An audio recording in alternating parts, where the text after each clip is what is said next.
ये वाला कौन सा वैसा है? ये जो मैं दे रहा हूँ ना नीचे नीचे हैवार्ड हैवार्ड हैवार्ड और हैवार्ड ये वाला ये एलिसन है। एलिसन। और इसमें पटना शुरू करता है, लेकिन इसको लिपटने नहीं देना है। तो हर कितना काटेंगे वो सामान्यतः जहाँ तक हम पिछले साल फल लग गया है उससे आगे कि 2 से लेकर के 4-5 कलियां हैं, हमने यही फल लेना है। तो हम यहाँ जहाँ फल लग गया उससे आगे 2 गांठ हैं जहाँ पर कि 2 कलियां होंगी, जैसे यहाँ तक। तो इसको यहीं से काट देंगे। काटने के बाद ये जाड़ों में काटेंगे। ये साल फल कम थे तो हमको प्रोसेसिंग के लिए छोटा फल भी चाहिए, इसलिए हमने इनको तोड़ा नहीं है। नहीं तो ये जो छोटे छोटे फल हैं इनको तोड़ देते, एक गुच्छे पर 4-5 से लेकर के 7-8 6-7 ही फल रखते। अगर हम फलों की छटनी कर लें तो ये इस तरह का बड़ा साइज का फल प्राप्त होगा। अगर हम नहीं करेंगे तो ये बड़े भी मिलेंगे और छोटे भी मिलेंगे। हेलो दोस्तों, नमस्कार। आई होप सब ठीक होंगे, मस्त होंगे, अपने काम में व्यस्त होंगे। अभी देख रहे होंगे बहुत सुंदर धूप लगी है, मेरे बैकग्राउंड में देख रहे होंगे बहुत सुंदर नज़ारा। और मैं हूँ अभी ये सामाडाना। मैं जा रहा हूँ यहाँ के जो कीवी मैन हैं भवन सिंह मासाब, उनके वहाँ जा रहा हूँ मैं। तो वहाँ मैं आपको बताने की कोशिश, जानने की कोशिश करूँगा कि कहाँ से उन्होंने कीवी लगाना सीखा और कहाँ से उन्हें, अब तो सब उनको देख करके और तो लगा रहे हैं, लेकिन उन्होंने कहाँ से सीखा। तो मैं यहीं से करता हूँ नए ब्लॉग की शुरुआत के साथ। सबको पहला बड़ा नमस्कार। तो मैं आगे बने रहे मेरे वीडियो के साथ। तो आपको वीडियो अच्छी लगेगी तो लाइक शेयर ज़रूर करना। और मैं आगे बैक कैमरा करता हूँ और दिखाता हूँ मैं यहाँ का नज़ारा आप लोगों को। मेरे साथ हैं नरेंद्र भाई, ये तो ये भी आए हमारे साथ। आज ये कह रहे आज कीवी लेके जाते हैं, तो कीवी लेके जाएंगे हम आज यहाँ से। तो कैसा, सबसे अच्छा तो हार्वर्ड बताते हैं, एलिसियन और क्या क्या हैं, 3-4 वैरायटीज़ हैं। तो सबसे अच्छा कौन सा होता है मैं भी आगे जाके। तो दोस्तों, जब हम यहाँ जो कीवी पूर्व प्रधानाचार्य भवन सिंह मासाब के वहाँ घर जाना पड़ता है, तो रोड से लगभग एक किलोमीटर की लगभग रोड से आपको पैदल जाना पड़ेगा। और यहाँ जो ये सामाडाना है ये पूरा सब्जी उत्पादन के लिए फेवरेट ठहरा। अभी आप देख रहे होंगे खेतों में पोलिया हाउस और गोभी में दिखा रहा हूँ आपको। और जो सब्जी उत्पादन के लिए सामा में सबसे अच्छी जगह ठहरी यहाँ, और सब बहुत ही फेवरेट जगह है। तो अभी मैं बात कर रहा था आपको यहाँ सब्जी के लिए। तो यहाँ जो सामाडाना देख रहे होंगे चौड़े चौड़े खेत हैं, यहाँ बहुत ही अच्छे खेत हैं। यहाँ जब रोपाई लगती है तो एक ही खेत में 1 बोरा धान हो जाएगा, इतने चौड़े खेत हैं। और इससे पहले इसमें आप देख रहे होंगे इसमें भांग की खेती थी है, और तो इसमें भांग काट दिए यहाँ। और आप देख रहे होंगे वो मेरे सामने नीचे वो स्कूल है, और यहाँ बच्चों की स्ट्रेंथ बहुत कम हो गई थी एक बार। तो यहाँ महेंद्र कुरुंगा जी जो टीचर थे वो पहले बागेश्वर में थे, तो उसके बाद अब यहाँ आए। तो उनके यहाँ आने से इसमें बच्चों की स्ट्रेंथ बहुत ज़्यादा बढ़ गई थी। और मैं जस्ट यहाँ पहुँचने वाला हूँ। जो कीवी के पूरी यहाँ देख रहे होंगे कीवी के जो स्टैंड और वो लगे पड़े हैं, इस टाइप से यहाँ कीवी की जो शुरुआती वो रहता है उसमें स्टैंड और पेड़ इस टाइप से लगता है। उसमें जो तार लगाया जाता है वो इस टाइप से है। आप देख रहे होंगे यहाँ पर कीवी के खेत तैयार कर रहे हैं। इसमें लगभग 20-25 पेड़ हैं। 20-25 पेड़ों में जो पेड़ में जो एंगल है, एंगल के ऊपर से तार और इसकी जो कटिंग होती है वो कटिंग मीन है। तो मैं अभी जाके साहब हमको बताएंगे कि कैसे इसकी कटिंग और कैसे वो की जाती है।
अब देख सकते हैं मेरे पीछे पूरे पोलियो हाउस यहाँ सब्जी का जो मेन उत्पादन है यहाँ बहुत ज़्यादा उसमें होता है। और अभी मैं नीचे में पहुंचने वाला हूँ साहब के घर में, तो मैं आगे और दिखाता हूँ आपको कि ये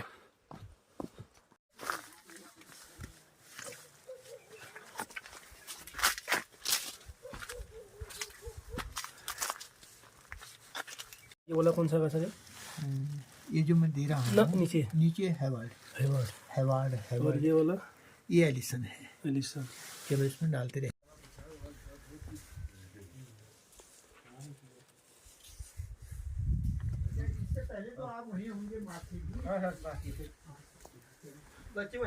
तो बहुत अच्छी आमदनी वो घर पर रहते हुए कर सकते हैं। दूसरा, कई लोग ज़मीन को छोड़ करके बाहर चले गए हैं, उनकी ज़मीन को लीज पर लेकर के भी खेती की जा सकती है। उनको उसका कुछ अंश उनको दे दिया, तो इस तरह से अगर काम करेंगे तो फ़ायदा हो सकता है। विदेशों से करोड़ों अरबों रुपए की कीवी आ रही है और उसी गुणवत्ता का फल हम पैदा कर सकते हैं। आखिर हमको फल ही तो पैदा करना है। ये काम बहुत पहले हो जाना चाहिए था, लेकिन कहीं न कहीं हमारी सरकारों की भी और हम काश्तकारों की भी कमी रही, जी, जिसकी जी। वजह से ये हमारी देर हो रही है। लेकिन फिर भी बहुत देर नहीं हुई है, हमको सजग होकर के इस काम को आगे बढ़ाना चाहिए। बहुत धन्यवाद सर, आपका बहुत बहुत जो समय दिया आपने सर, इतना कीमती समय दिया आपने, बहुत ही धन्यवाद सर, मैं तो आपका ऋणी हूँ सर। कोई ऐसी बात नहीं। तो मैं जस्ट अभी समरडांडा में पहुंच गया हूं, जहां पर पूरा कीवी का बगीचा है। तो अभी हमारे साथ पूर्व इंटर कॉलेज सामा के प्रधानाचार्य महोदय और जो हमारे पूरे बागेश्वर ज़िले का नाम पूरा उत्तराखंडी कहूँगा मैं, जो पूरा यहाँ एक आइडियल है हमारे लिए और बहुत सीनियर हैं, हमारे तो गुरुजी हुए हम तो हमारे लिए तो आदर्श हैं, हमको सीखने को मिलेगा इनसे। मैं अभी आपको इनसे 2 शब्द में जानने की कोशिश करूँगा। मैं अभी समरडांडा में हूँ, हमारे साथ पूर्व Jawahar Nehru college inter college सामा के प्रधानाचार्य हमारे साथ श्री भवन सिंह कोरंगा जी माँ साहब हैं, और ये हमारे तो आइडियल ही हैं और सभी बागेश्वर जिले उत्तराखंड के लिए पूरे आइडियल हैं। और इनको सरकार के द्वारा सर को इनाम भी दे दिया है, तो सबसे अच्छा उत्पादन कर रखा है। मैं सर से जानना चाहूँगा कि सर 2 शब्द हमारे लिए, जो आप आइडियल तो हैं ही हैं, आप सबसे पहले आपने ये कीवी का कहाँ से सोचा सर? आपको ये सोच कहाँ से आई कि हमारे वहाँ सामा में कीवी हो सकता है, और आपने सोचा कहाँ से सर? ये फल देखा कहाँ आप? क्योंकि हम तो आप ही से सीख रहे हैं ना सर, अभी तो बहुत लोगों ने लगा दिया है यहाँ, आप हम लोग आपसे सीख रहे हैं, लेकिन आपने कहाँ से सीखा सर? ये सबसे बड़ी बात है सर। यहाँ तो आपने पूरा कीवी एरिया बना दिया है आपने यहाँ। ये बचपन से ही मुझे बागवानी का बड़ा शौक रहा है। जब हम प्राइमरी में पढ़ते थे तो हमारे गुरुजी श्री उमेश सिंह कोरंगा थे, उन्होंने हमको पौधों में ग्राफ्टिंग किस तरह से की जाती है, पौधों को कैसे लगाया जाता है, ये सारी जानकारी प्राइमरी के स्तर पर दी थी। उसके बाद जब हम जूनियर में पढ़ते थे तो उस समय हमारा एक विषय कृषि हुआ करते थे, और एक कृषि के अध्यापक थे मनराल जी, रानीखेत साइड के थे, वो भी बहुत अच्छे शिक्षक थे। उन्होंने कृषि के प्रति, बागवानी के प्रति हमारा बचपन से ही शौक जागृत किया था, और बहुत सारी विधियाँ, टेक्निक, जानकारियाँ उन्होंने हमको बचपन में ही दे दी थी। जब मैं यहाँ पर सामा इंटर कॉलेज में सेवा में लगा, तो चूँकि मैं घर के नज़दीक ही सेवा में था, तो मैं बागवानी और सब्जी उत्पादन का काम, इस तरह का काम पहले से किया करता था। और हमारे साथ एक श्री राम सिंह कोरंगा थे और कैप्टन गोपाल सिंह कोरंगा पनियाली के थे। हम 3-4 लोगों का एक ग्रुप था, केदार सिंह कोरंगा थे। तो हम इस क्षेत्र में किसी न किसी तरह का काम किया करते थे, और वैज्ञानिकों से संपर्क करके नई टेक्निक की जानकारी लेकर के अपने खेतों में उसको किया करते थे, और दूसरों लोगों को भी प्रेरित करते थे। 2003-4 में यहाँ पर एक भारत सरकार का औद्यानिकी विकास परियोजना नाम की एक परियोजना चली। उस योजना के तहत कुछ लोग हिमाचल प्रदेश के भ्रमण में गए थे। उसमें हमारा चचेरा भाई गोविंद कोरंगा भी गया था। उन्होंने वहाँ कीवी का बागान देखे थे, कुछ फल खाए होंगे, उनको वो अच्छे लगे। वो साथ में कुछ कीवी के पौधे ले आए थे, तो उनमें से 2 पौधे हमारे बाड़े में भी लगाए गए थे। 3-4 साल में उन्होंने फल दिया और वो फल हमें काफ़ी अच्छा लगा। उसके संबंध में मैंने फिर ज़्यादा जानकारी लेने की कोशिश की। मुझे काफ़ी जानकारी प्राप्त हुई और मुझे ये लगा कि ये हमारे यहाँ सफल हो सकता है। दूसरे कई तरह के पौधे मैंने लगाए, बृहत मात्रा में मैंने पौधे भी लगाए, लेकिन बहुत ज़्यादा सफलता उनमें नहीं मिली।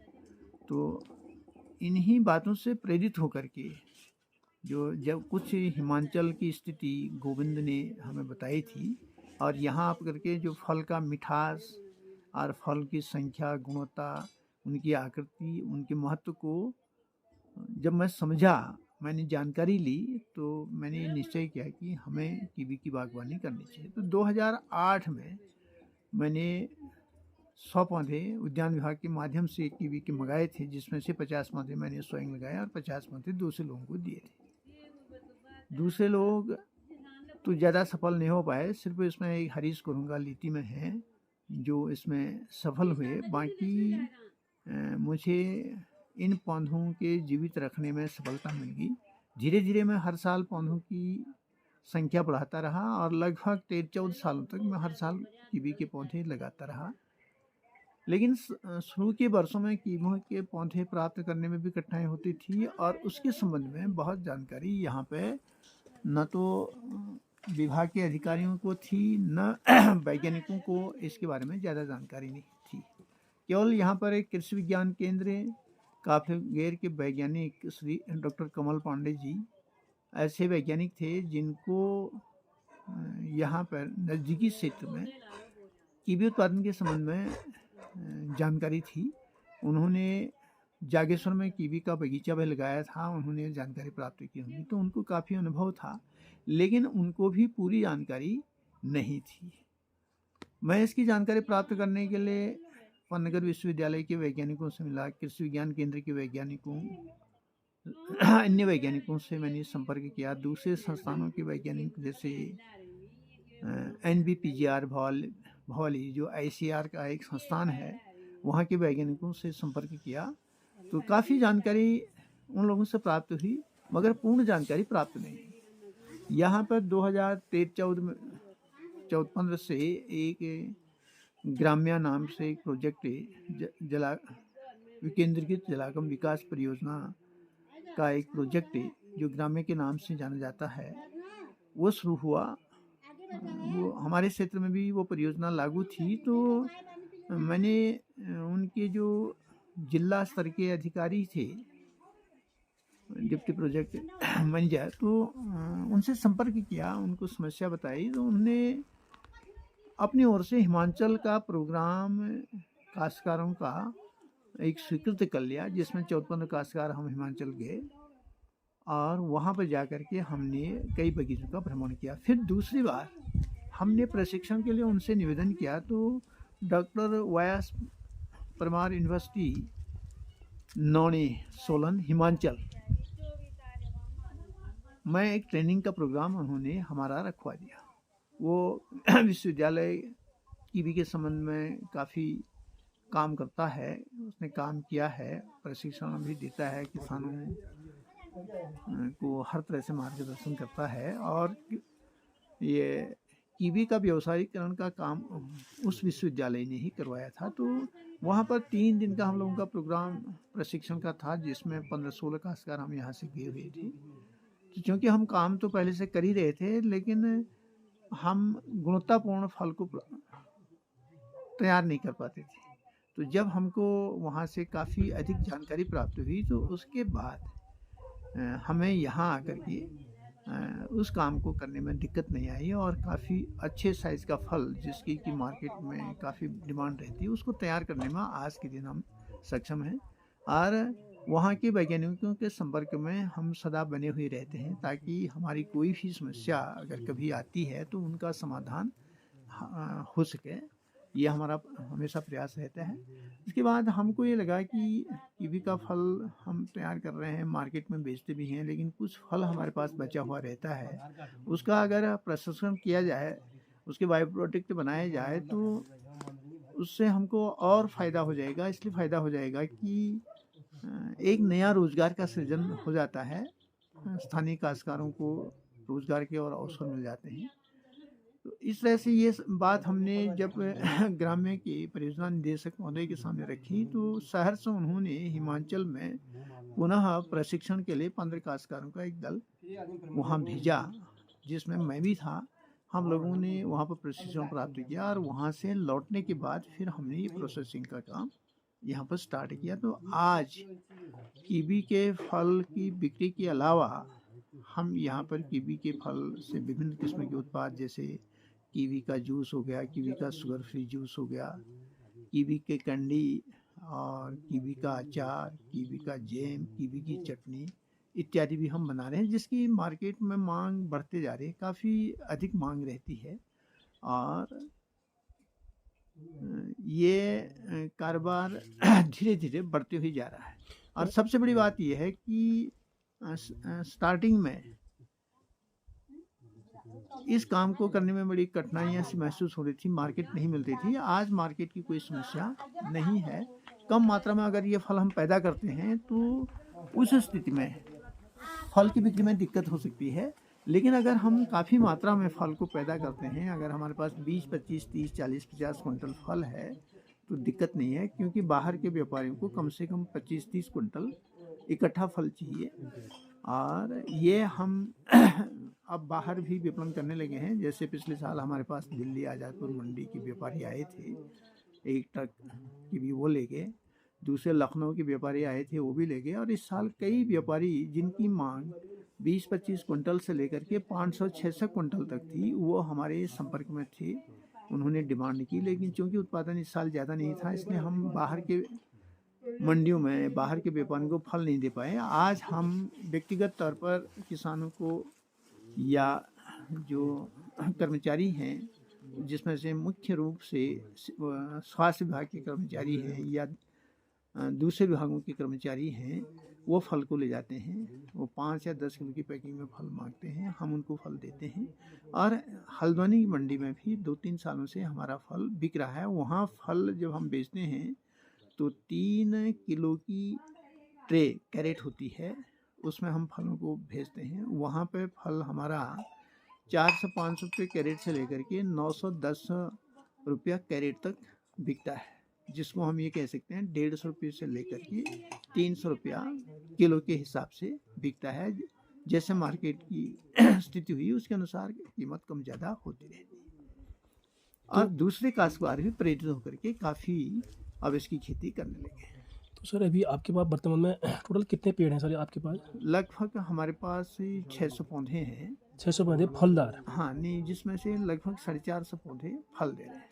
फल दे रहे हैं, तो आपके पास वैसे पेड़ भी होंगे सर, इसके पौधे तैयार होंगे? हाँ, अब इस समय हम नर्सरी भी तैयार कर रहे हैं। प्रारंभ में हम पौधों के लिए बाहर हमें जाना पड़ता था, काफ़ी हमें परेशानी हुई जी। लेकिन अब चूँकि हम स्वयं ही पौधे तैयार कर रहे हैं और पंजीकृत नर्सरी है, काफ़ी लोगों को पौधा यहाँ पर उपलब्ध हो जाता है। 4 प्रजातियों के पौधे हमारे पास रहते हैं। कौन कौन से हैं सर? 4? हाँ, 4 में से 4 मादा किस्में हैं। उसमें से एक हैवर्ड है। हैवर्ड ये साइज़ में बड़ा होता है और मुख्य रूप से न्यूजीलैंड, ऑस्ट्रेलिया इन देशों में इसी को पैदा किया जाता है। ये हैवर्ड है। दूसरा एलिसन होता है, ये काफ़ी मीठा होता है। तीसरा एक एवोर्ड है जो काफ़ी बड़े अच्छे साइज़ का होता है, वो भी मीठा होता है। और एक फल ब्रूनो कहलाता है, वो साइज़ में थोड़ा सा लंबा होता है, खट्टा मीठा सा होता है और बच्चों की बहुत अधिक पसंद होती है।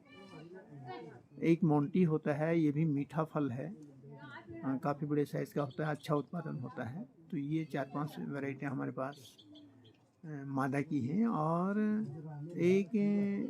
2 प्रजातियां नर की हैं। उसमें से एक तोमरी कहलाता है और दूसरा एलिसन नर कहलाता है। ये सामान्यतः 8-10 मादा पौधों के साथ एक नर पौधा लगता है।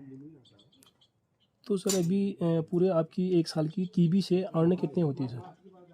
ये इस बात पर निर्भर करता है कि हमारी अर्निंग कितनी होगी, लेकिन सामान्यतः है अगर पौधा ठीक ठाक लगा हुआ है 6-7 साल के बाद एक पौधा 40 किलो से लेकर के एवरेज 50 किलो तक फल देता है। हालांकि कुछ पौधा 1 कुंटल भी दे देता है या कुंटल से बढ़ करके भी देता है, और कभी कभी किसी पौधे पर 20-25 ही किलो भी फल होते हैं। तो एवरेज मिनिमम 40 किलो प्रति पौधा होता है। अब दूसरी बात ये होती है कि हमको कितना पैसा मिलेगा, तो ये हमारा कीवी किस साइज़ का है और किस रेट पर जा रहा है। कीवी 50 रुपये किलो से लेकर के 300 रुपये किलो तक बिकता है। अगर हमारा फल का साइज़ बहुत छोटा है तो 40-50 रुपये किलो बिकेगा, और बहुत अच्छा फल है तो और डिमांड बहुत अच्छी है मार्केट में, तो 250 से 300 रुपये किलो तक भी बिक जाता है। तो मान लीजिए हमारे पास 1 कुंटल फल है, तो वो 1 कुंटल फल हमारा 5000 रुपये का भी जा सकता है, 10 का भी जा सकता है, 5 का भी जा सकता है, 20 का भी जा सकता है, या 25,000 रुपये का भी जा सकता है, उससे ऊपर भी जा सकता है। पहली बात तो ये है। और दूसरी बात ये है कि हमारे फल का उत्पादन क्या हो रहा है, तो ये हम सामान्यतः इसका अलग सा कभी कैलकुलेशन नहीं करते हैं। कैलकुलेशन इसलिए नहीं करते हैं कि हमारा आय और व्यय लगातार बना हुआ रहता है, पैसा भी कभी जल्दी आ जाता है, कभी थोड़ा से देर में आता है। कुल मिलाकर के हम ये कहें कि इसका उत्पादन कोई कर सकता है, इसकी खेती कर सकता है, तो वो बहुत अच्छा मुनाफा कमा सकता है। मार्केट में इसकी काफ़ी डिमांड है। और जो हमारे उत्तराखंड की ज़मीन है, इसमें लगभग 80% ज़मीन में इसका उत्पादन किया जा सकता है। ये समुद्र तल से 900 मीटर की ऊंचाई से लेकर के 2000 मीटर की ऊंचाई तक सफलतापूर्वक उगाया जा सकता है, और 2000 मीटर की ऊंचाई से ऊपर भी इसकी खेती काश्तकार कर रहे हैं।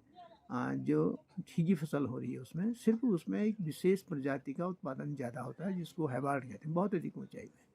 बाकी हैवार्ड ज़्यादा ऊंचाई में सफल है, घाटियों में वो थोड़ा सा कम फल है उसकी। बाकी अन्य प्रजातियां किसी भी ऊंचाई में हो सकती हैं। तो सर इसमें जानवर जैसे बंदर हो गए या वो नुकसान कितना करते हैं? बंदर खाते हैं बंदर इसको नुकसान नहीं करते हैं, क्योंकि इस पे बाहर से रोम होते हैं, और ये रोम बंदर के गले में लग जाते हैं, उसको चुभते हैं, तो उसकी वजह से वो उसको नहीं खाता है। ये जब पकने की स्थिति में आता है, तैयार हो जाता है, परिपक्व हो जाता है, तो उसमें रोम गिर जाते हैं। उसमें थोड़ा बहुत ही बंदर नुकसान कर सकता है जब पूरे रोम गिर जाते हैं, अन्यथा बंदर इसको खाता नहीं। तो यहाँ सर सबसे ज़्यादा मीठा कौन सा वाला प्रजाति का होता है, और बाज़ार में सबसे ज़्यादा मांग किसकी है सर? उसी बाज़ार में सभी किस्म की मांग रहती है। इसमें सिर्फ हैवर्ड एक ऐसी प्रजाति है जिसके फल का साइज भी कुछ बड़ा होता है और देखने में भी आकर्षक होता है। तो लोग अगर हम सभी प्रजाति के फल बाज़ार में रखेंगे तो हैवर्ड पहली पसंद लोगों की हो सकती है।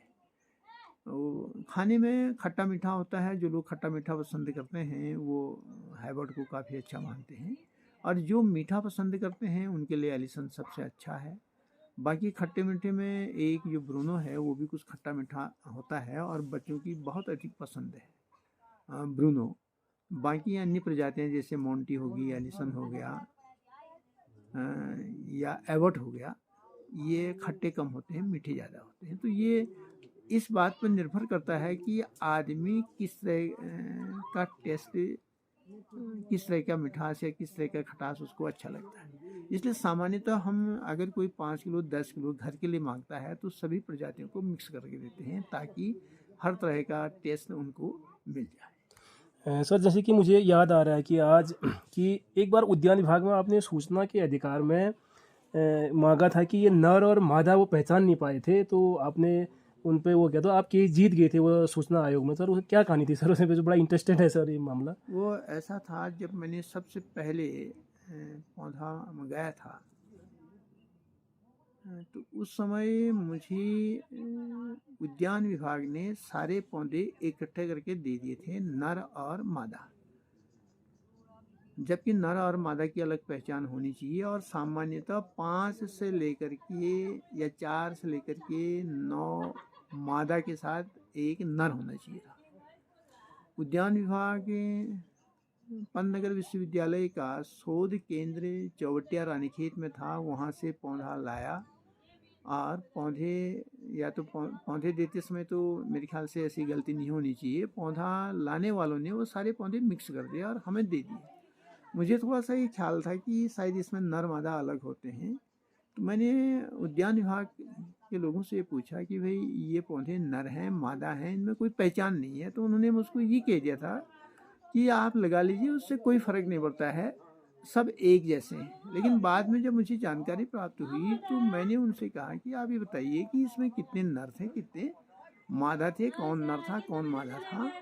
तो वो गोलमोल जवाब देते रहे और सही सूचना उन्होंने मुझे नहीं दी। और कुछ समय के बाद मेरे बगीचे में नर